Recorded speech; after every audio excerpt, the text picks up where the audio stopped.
So we're going to go over the basics of affiliate marketing. So what is affiliate marketing? What does that even mean?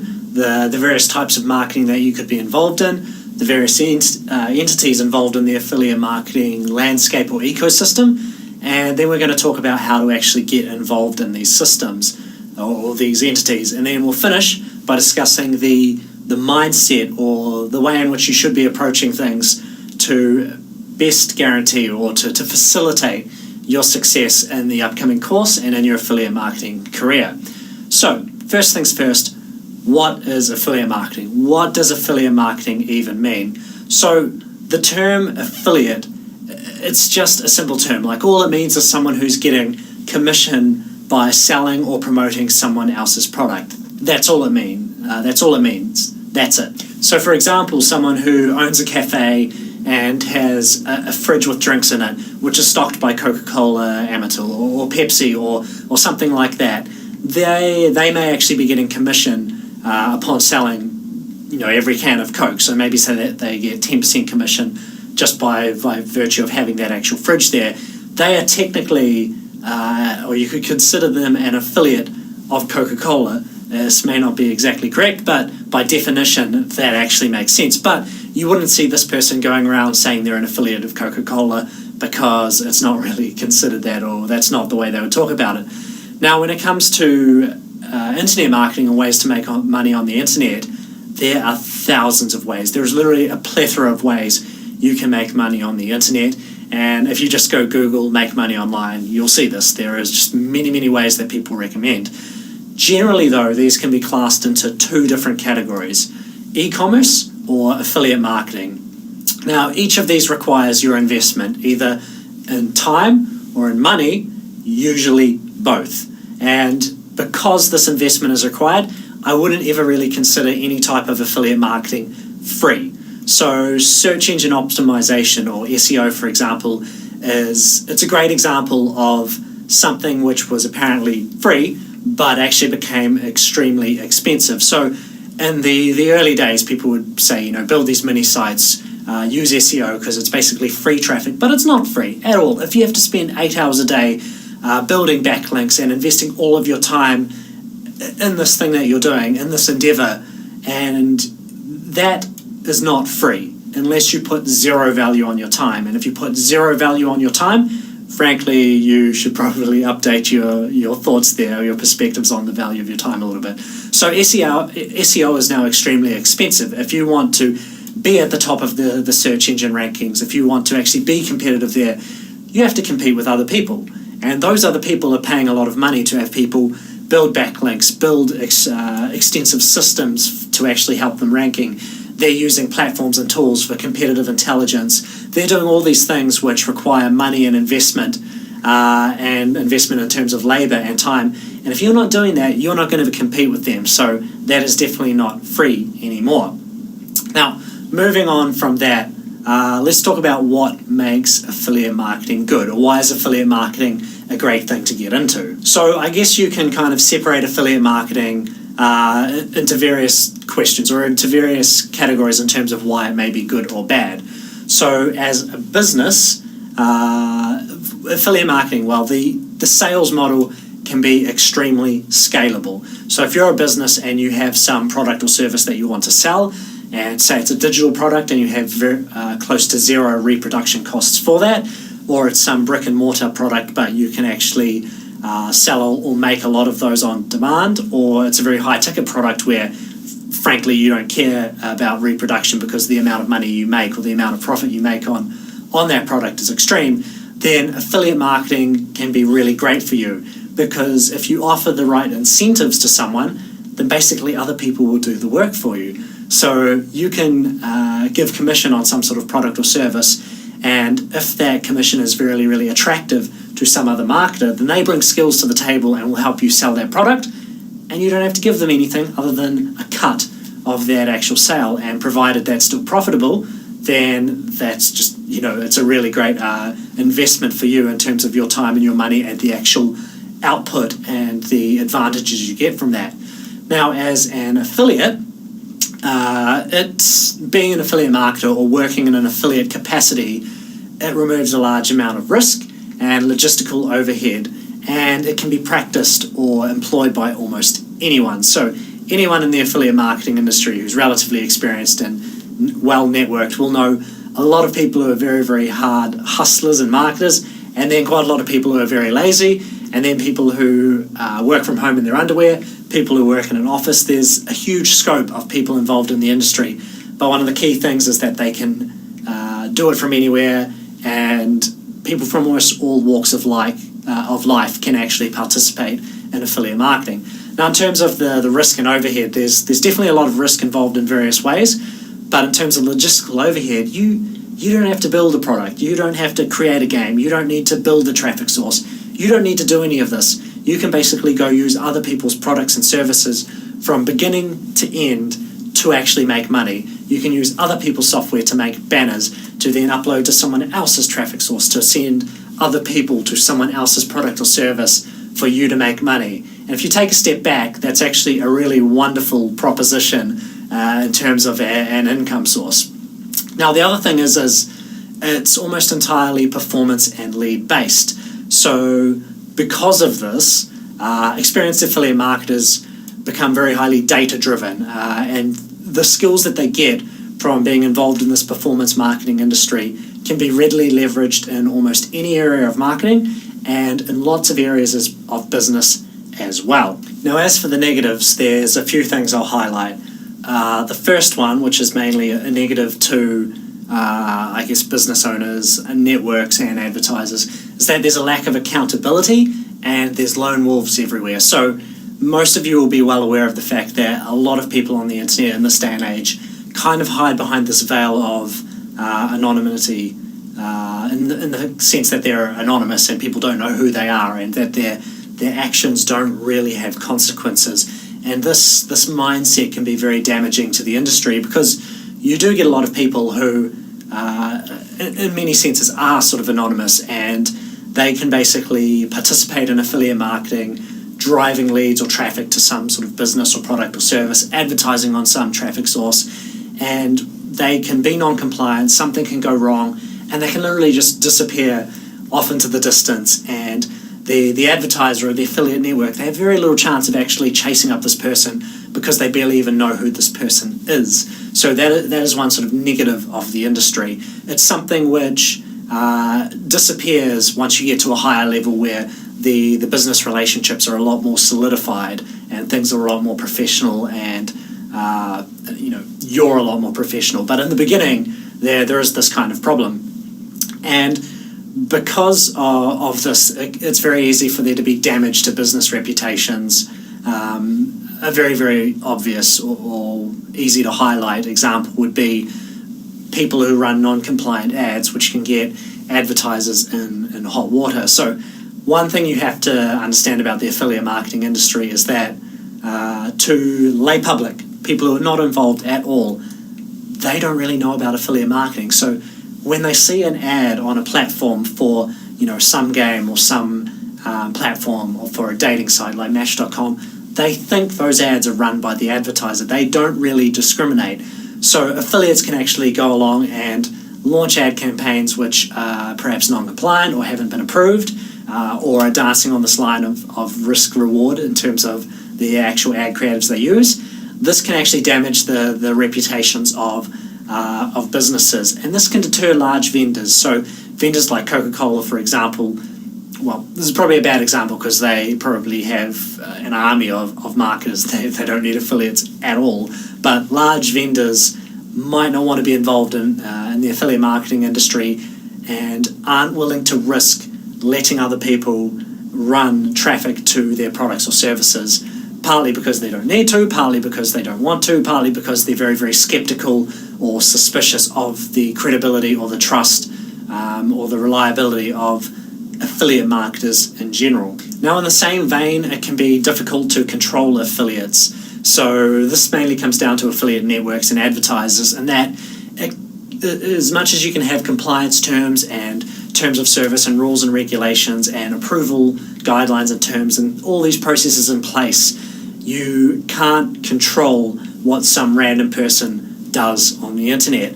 And affiliates are relatively well known for pushing the limits of risk reward and doing things which can result in negative media coverage and negative perspectives from other people outside of the affiliate marketing industry. There's a lot of examples of this. You don't have to go very far just from Google searching to find big blog articles on affiliate marketing scams and stuff like that.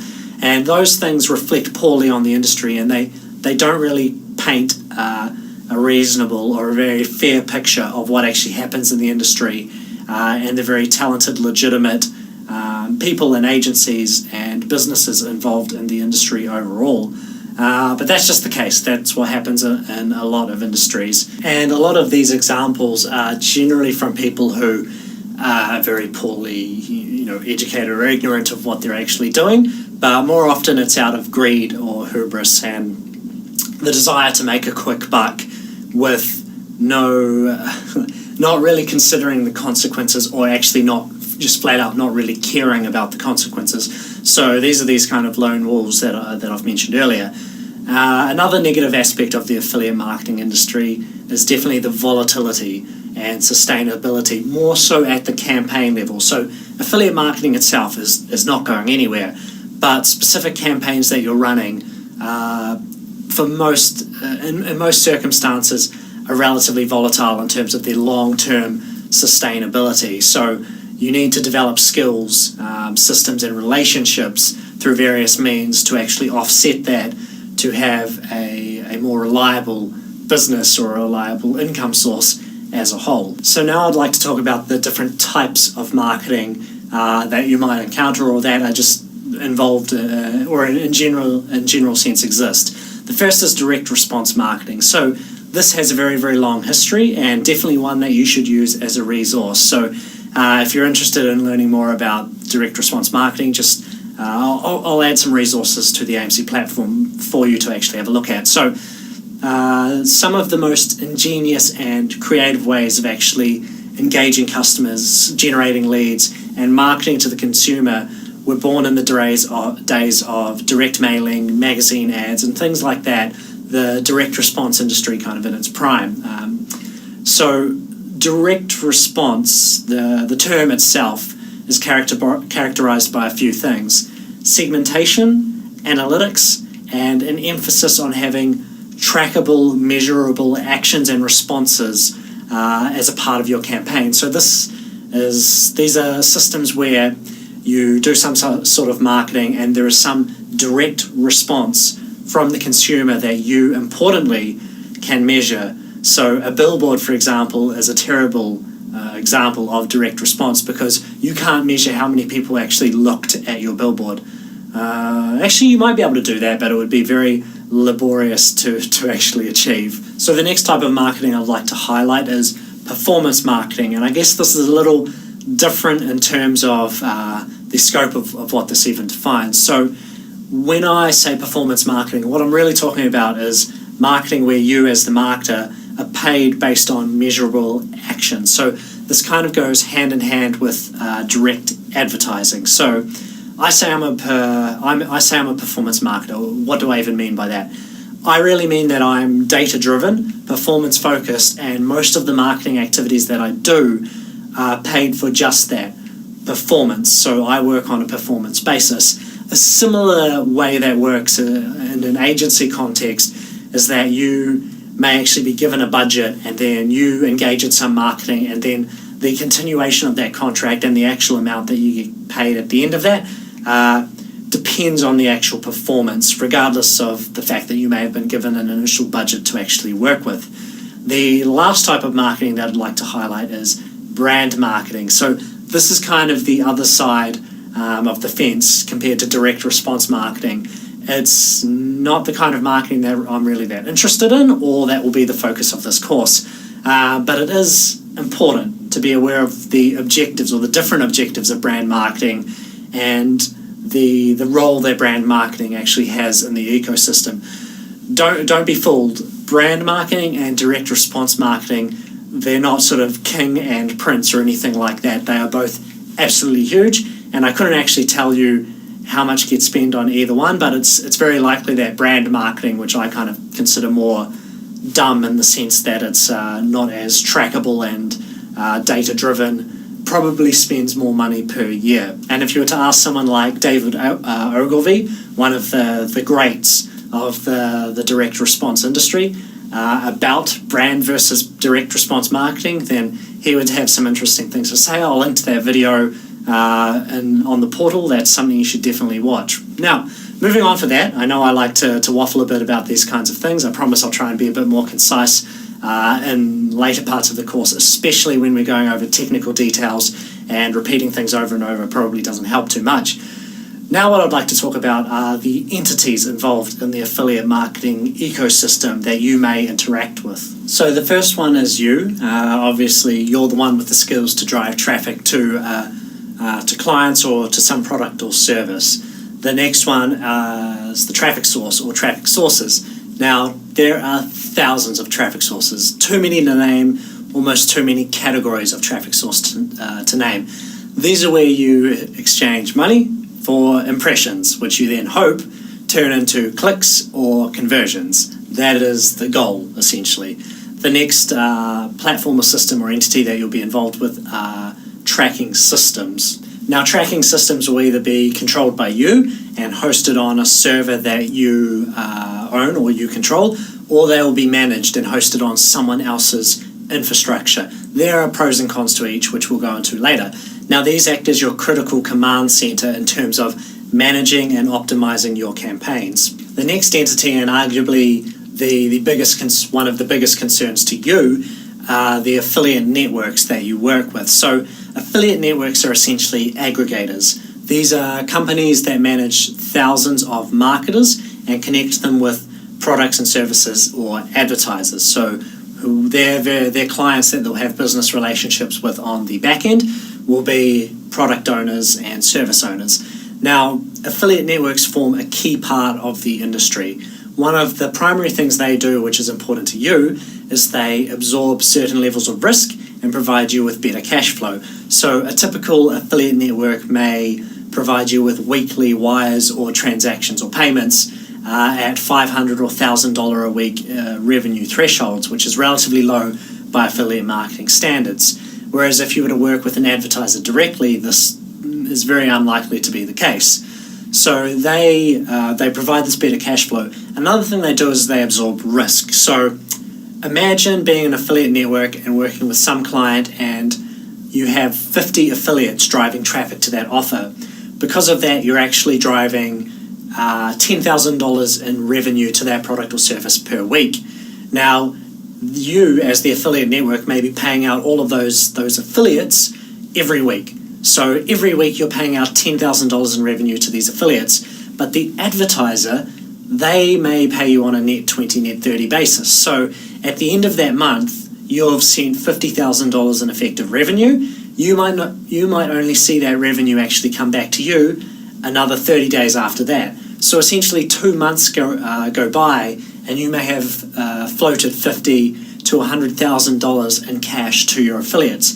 Now, the advertiser, they could potentially disappear, they could go bankrupt, something could go wrong, they could get in legal hot water. So many things could happen which could result in the affiliate network not receiving that revenue. So this is one of the key roles that they actually play in the industry. They absorb that risk for you. Now, another thing they do is that they vet affiliates and they manage compliance. So when you join these affiliate networks, they will often have interview processes and review applications, because they want to make sure that you, who are joining that platform, are not some just rogue person or some fraudulent advertiser who's coming in to get access to offers to send spam traffic and things like that. They don't want those kind of people on their platform. They don't want to give them access to their sometimes quite sensitive and exclusive relationships with advertisers. And one of their jobs or one of their commitments or contractual obligations, because of those relationships with those advertisers, is to actually manage compliance and to manage the people, or to vet the people who will actually be driving traffic.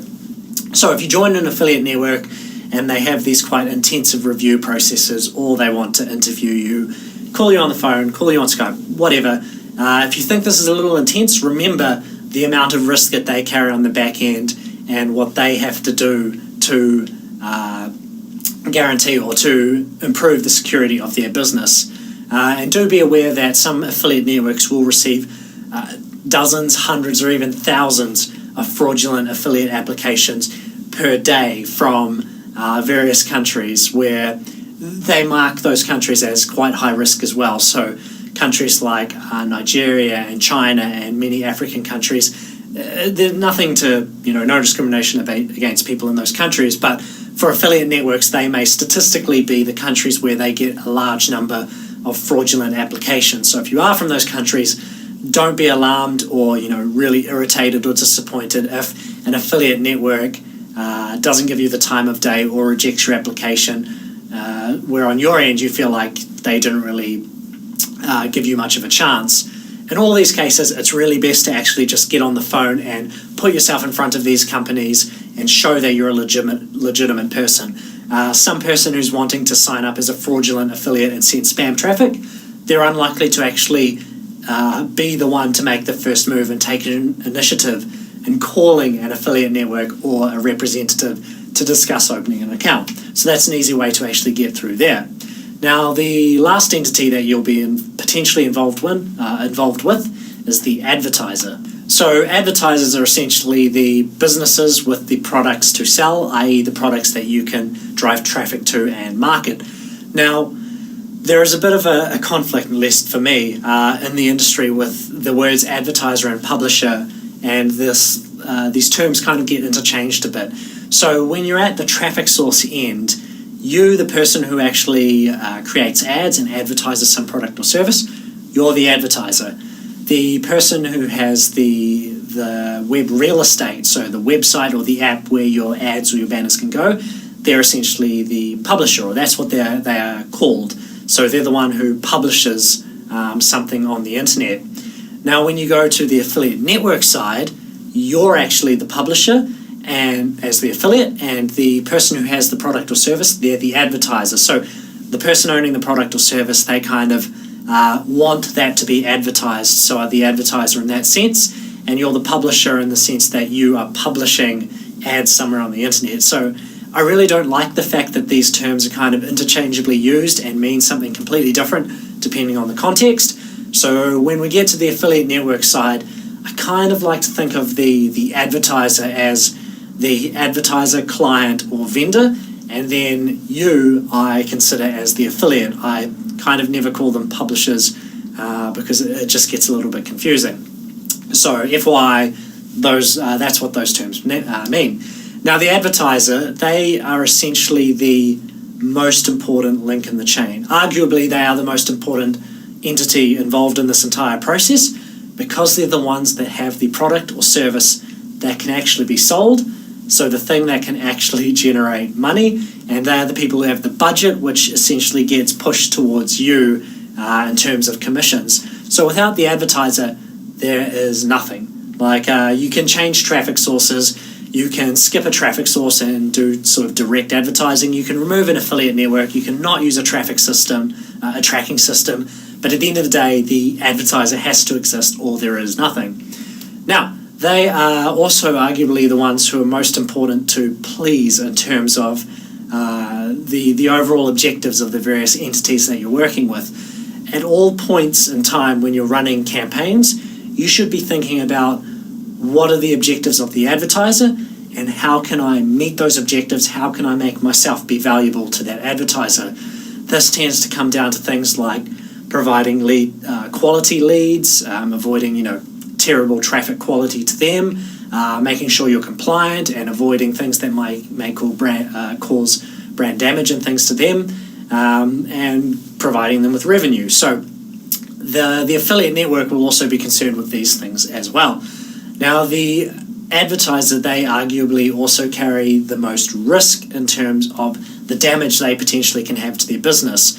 So some affiliate advertising their product or service in a non-compliant way, they can risk brand damage to me as the advertiser and can actually get me in legal hot water because of those ads that they have run. Remember that lay public often has no idea or doesn't consider that an affiliate marketer will be the person running ads on whatever traffic source they're on. Generally, they think it is the brand advertiser or the owner of the product or service. So an advertiser can get in legal hot water because of things that affiliates have done. So that aside, how do you actually go about joining these entities? So for you, well, we don't really need to talk about that. You're pretty intimate with yourself already.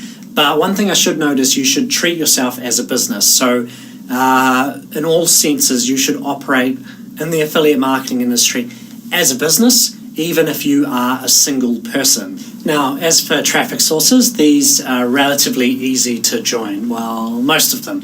So some of the things you have to consider when joining them are they managed or are they self-serve? So you should first understand the expectations that come with these differences. So to actually join them, generally you're just going to have to fill in a form and you're in. Quite often you have to provide some extra details. When you're doing this, remember you're a business, so act like a business and fill forms out like you are a business. And also remember that you, at all points in time, unless you sign a contract saying so, you have no obligation to spend any money at all on a traffic source that you actually just signed up with. You can join them, just have a look at what the platform looks like. Now, in terms of managed and self-serve sources are going to be easier to start on. These are sources where you get to do things yourself on them, as the word implies. If something is managed, it typically means some representative is actually managing ads and campaigns for you. For most affiliate marketers, they don't like this because they relinquish a certain amount of control over their campaigns, and I have to agree, I don't really like that either. Now, the next thing that you'll need to join or be involved with is a tracking system. These are even easy to join. Basically, there's no barriers to entry here. You just sign up for this product or service. You either start with a free trial or not. You have to pay some amount of money, and bam, there's the service for you to use. The final entity that you're likely to be involved with is an affiliate network. These can be a little bit trickier to join. So most affiliate networks have interview and application processes. So generally the form will be a little bit longer than for, say, a traffic source, and there may be some subsequent interview back and forth in terms of emails, questions about the type of traffic you run and what traffic sources you run on, your experience, your budget, how much you want to spend, all of this kind of stuff. They might even want to do a phone interview. Think about things from their point of view. Like I mentioned earlier, they have a lot of risk and compliance to manage, and they have a lot of fraudulent applications, so they have to do their due diligence here. At all times, just be honest and professional.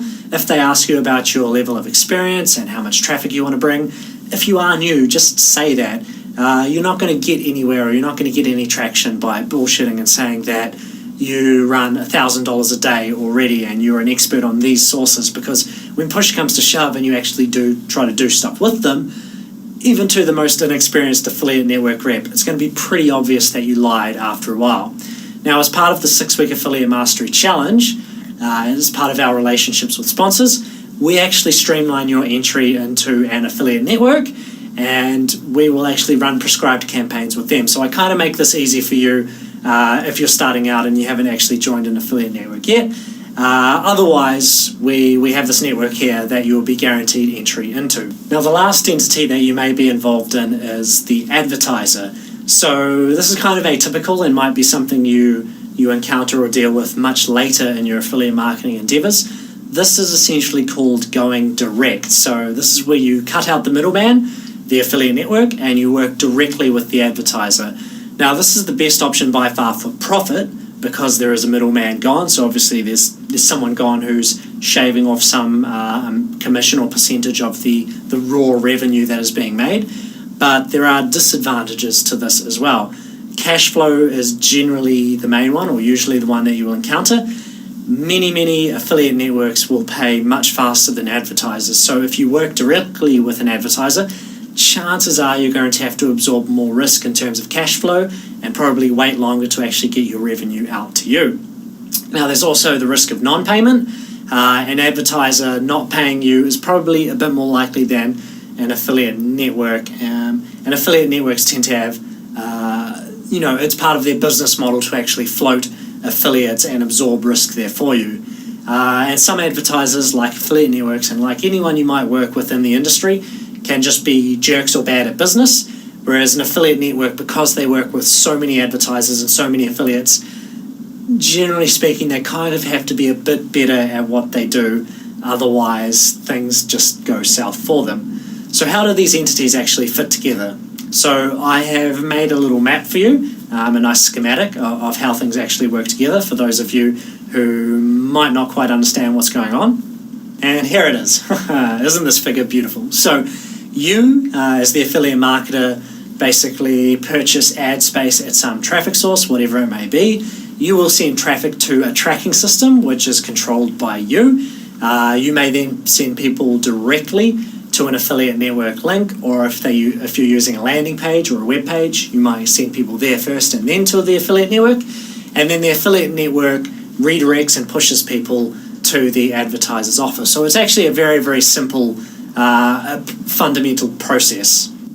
So the last thing I wanted to talk about for this introductory video is mindset. So I've kind of detailed a lot of these points already, but when you get into this industry and when you come into this training course where you may not have that much experience in affiliate marketing yet, and you've probably seen training courses and make money online ads and products and services all around the internet already, there's a few things that I want you to be mindful of, things I want to dispel, and basically I just want to have you guys all in the right frame of mind for taking a course like this. So the first thing is position yourself as a business. I've reiterated this probably 19 times already, so hopefully you're all well aware of that aspect of things already. Another thing you should do is abandon this mindset of instant profits and basically making money really easily, or being, a rock star and rolling around in cash. If at any point in time you see anyone in a course talking about being a rock star, you should run a mile, because that's generally a word I consider a flag word, where if someone uses the word rock star in anything related to affiliate marketing, then they're probably selling some really terrible quality product. But anyway, you should completely purge this from your mind.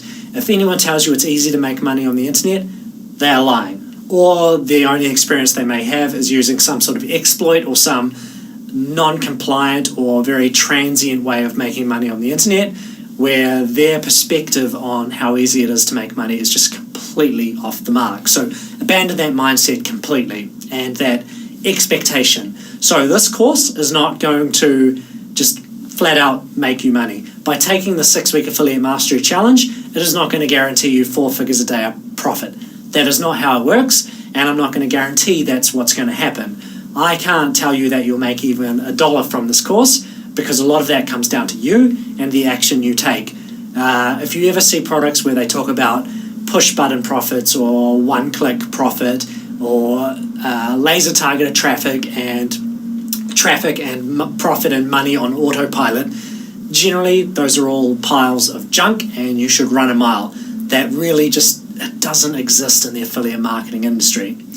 Now, the next thing I want you to do is think about key milestones in your business and your personal and professional development as an affiliate marketer. So things like proper business structure and incorporation, talking to a lawyer about local business legislation and taxation, hiring employees and outsourcing and building a team. Think about the long term. Think about the distant goals that you want to get to. Obviously, it's important to focus on actually finding success first, because that's kind of a prerequisite to all of this.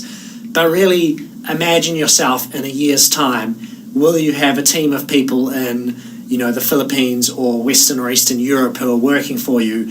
Do you want to have a business incorporated? Do you want to be in a position where you're managing a team where the key thing you bring to the table is executive decisions and networking and knowing people? Think about that long term, and it's kind of like that saying, right? You aim for the stars or whatever, so that even if you miss, you land amongst the heavens, or you probably go past the moon.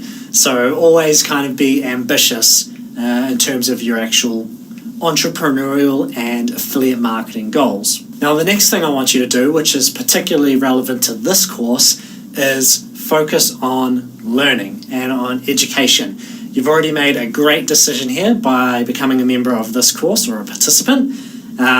But overall, when you're first starting in affiliate marketing, it's very hard to spend money and see no returns and get a bit depressed by that. But what you should really think about is the fact that you're learning. So you're not actually just spending money and failing.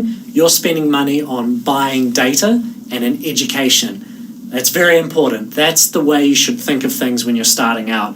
The money that you're spending that you think you're losing, you're not actually losing. You're actually investing in data and in an education.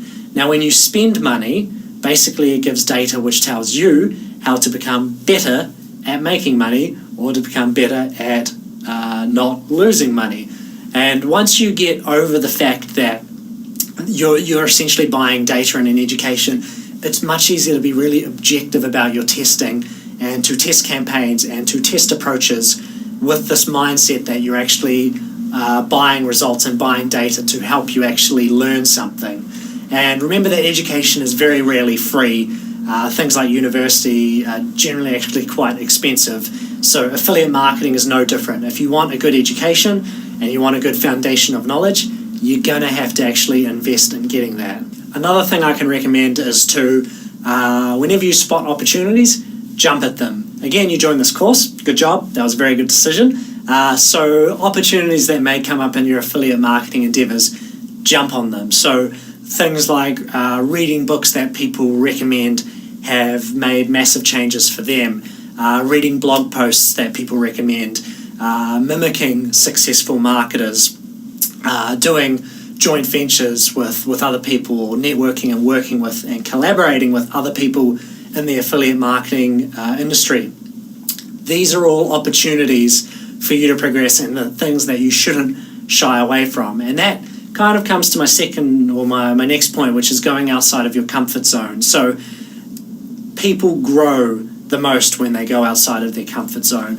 So you, as an affiliate marketer, will generally grow a lot as well when you go outside of this comfort zone and you try things and you test things which you might think are crazy or you're not very good at, which you think might not actually work, or you're a bit uncomfortable with dabbling with that kind of thing. These are the opportunities which can really help you. Now, as for how to be successful in affiliate marketing, there are a few things to consider.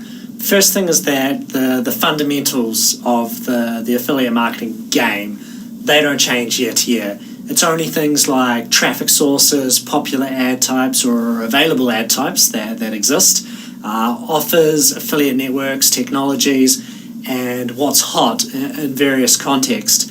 Those things change year to year, month to month, and week to week, but the fundamentals don't really change. And because of that, mindset is a huge part of it. It's less about knowing that one trick for a certain traffic source or knowing the best ad types for another traffic source or what verticals are working best on what traffic source and so on. The mindset and the way you approach things, your systematic testing, your processes, those kinds of things matter more. And you don't need a specific set of skills to start in affiliate marketing. Most people who start in affiliate marketing have some interesting range of skills and backstory. I know people who are very successful marketers who are extremely technical, tech-savvy people who are basically programmers or could be programmers. And then I know people who are successful affiliate marketers and they barely even know how to use a tracking system. People come from all walks of life. One of the main things is, though, when you're first starting out, you do kind of have to be willing to develop and learn various skills to become this kind of basic jack of all trades affiliate marketer, so that you can get by without needing other people to help you for critical parts of your business. Now, one of the things I would recommend to get your mindset on track and to learn more from people who are successful is to read blogs by various affiliate marketers who write very, very good, powerful content on affiliate marketing and on mindset and on various things involved in this industry. So people like Charles No, Finch, Milan Duras, there's a lot of people who have very, very exceptional blogs which are well worth your time in terms of your reading on the side. Now, how to actually be successful in affiliate marketing, like if you were to distill it down to a few things, there's really no perfect answer. There's a lot of good ideas and things to note down and things that various successful people recommend, but there is no one perfect answer or any one set of conditions or skills or things to be aware of that will guarantee success. But that being the case, here's a few things that you can take on board which will hopefully help you out a little bit. So here are some wise words from Finch, one of the bloggers I just mentioned, from one of his posts, which is linked there in the actual slide. So here are some things that he recommends when you're starting out in affiliate marketing or at any stage of affiliate marketing. Invest in systems and infrastructure, so don't skimp on things like servers and translations and things which are kind of critical to the launching the success and the performance of campaigns. Network, so use those social skills, connect with people, build personal relationships with other people in the affiliate marketing industry. Go to network events and meetups and conferences like Affiliate World Conferences and the STM local networking events, and build relationships, because it's like the age-old saying goes, it's not what you know, it's who you know. And when you get to a high level of affiliate marketing, this becomes more and more true. Search for traffic that's not mainstream. So this is a very good point. Don't follow the crowd. So in affiliate marketing, there's always traffic sources and offers that are hot and are the things that everyone is actually pursuing. So it pays to actually explore other things that people, that the mainstream and the crowd are not so interested in. And often this puts you in a situation where things are less competitive and you may have a first mover advantage. Now, some wise words from Charles No.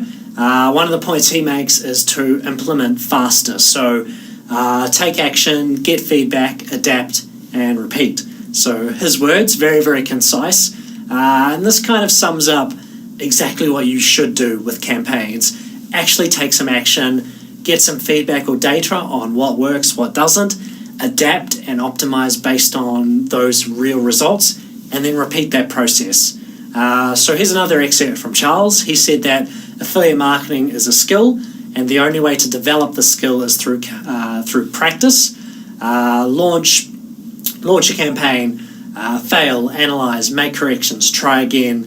The key thing is to take action and persevere. So this is a notion which a lot of affiliate marketers will tell you. Some of the key traits that successful affiliate marketers always seem to have is perseverance and persistence and determination in the context of not giving up on not just campaigns. There's always a time to drop a campaign because it's not working, but more in the sense of not giving up because the first 6 or 7 things you tried didn't actually work. So perseverance is a key thing when it comes to actually making it in affiliate marketing. So this is an analogy which kind of gives a nice perspective into affiliate marketing and the difference between people who are relatively new to affiliate marketing and people who are relatively experienced. So there's a saying or some quote somewhere about how in world-class tennis, 80% of the points are won and earned, whereas in amateur tennis, 80% of the points are lost. And the same thing can be true, is kind of true about a lot of things in life, a lot of these skills and endeavors that we get involved in. And what this really means is that for amateurs, a lot of the points or the critical things that may happen in your campaigns or whatever you're doing, the various letdowns and failures, they can come from you basically conceding points and making mistakes. Whereas with world-class tennis, when people are very, very skilled and competitive, they're generally not making mistakes, and it's them earning the points by doing something decisive in terms of actually getting or winning a point from their opponent. So when you're first starting out in affiliate marketing, what you should focus on first and foremost is avoiding these common mistakes and pitfalls that will basically make you concede points and essentially lose or not be successful within a campaign or an approach to something. So it's kind of like you're going in and you're testing something, and there's 100 different things that you shouldn't do because it will almost, guarantee things don't go that well for you. But unless you know those things, it's very easy to make those mistakes. So you should spend a lot of time learning the basics, not worrying about big moves and, in-game things. Like, you shouldn't be concerned about scaling to $1,000 a day if you've never had a successful campaign. But what you should first do is think about avoiding things which will reduce the profitability or the likelihood of success of your actual affiliate campaigns that you're running first. So this course kind of aims to do that as well, to help you avoid the common pitfalls. So hopefully not too many of these mistakes and these common pitfalls will actually get in your way. Now, to finish off, there really is just so much excellent information out there, whether it be through blogs or websites or the STM forum or through video courses or other products or courses that you've purchased or have access to, or even talking to other people. What you should really do is think about absorbing that information, taking notes, and actually noting down the really important key salient points from everything that you learn about affiliate marketing. Because it's one thing to actually listen to people and to read things. It's another thing to actually distill that information, write it down, and commit those things to memory. So some final takeaway points in terms of being successful in affiliate marketing and the mindset and all those types of things that I'll leave you with. First, reflect on your successes and, more importantly, your failures. So you'll fail more than you succeed, and it's important to learn something from this. So one of the most discouraging and depressing things for me as a marketer is when I have a failure and for whatever reason I didn't learn anything or get any data from that. I really hate that. So it's important to actually learn something from your failures. Listen to the advice of others and ideally take that advice, especially if it's from someone who's experienced and frankly they just know better than you. If you think your intuition is right and you kind of know better, that can be a dangerous mindset to be in, especially when you're risking a lot of cash or time with that thing that you're pursuing.